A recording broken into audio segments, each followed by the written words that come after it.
Hello everyone and welcome to the channel. In this video, I will show you exactly how to book a Duolingo test. First of all, open up Google Chrome and search for Duolingo. After that, click on the Duolingo English test link. Now, go to the upper right side and click on the Login button to access your Duolingo account.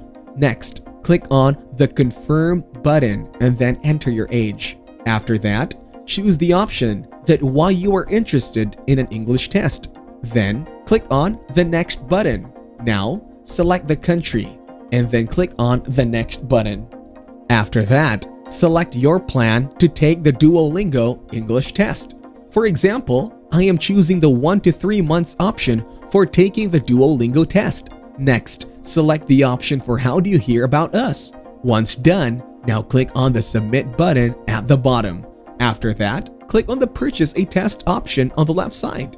Here, you have two options to purchase a test. Now, if you want to purchase a single test, then it will cost you $59 each. But if you want to buy two tests, then it will cost you $49 each, giving you two chances to take the test. After making your selection, now click on the Continue button at the bottom. Here, you can select the quantity of your test. If you want to get your results in 12 hours instead of 40 hours for a Duolingo test, then here is an extra charge of $40. After that, fill in your details, such as your email address and your country, and then add your card number, the expiry date of your card, and CVC. Once done, click on the Buy Now button. Thank you everyone for watching. Hope you get some value. Make sure to like the video and subscribe to our channel. Leave a comment down below. See you in the next one.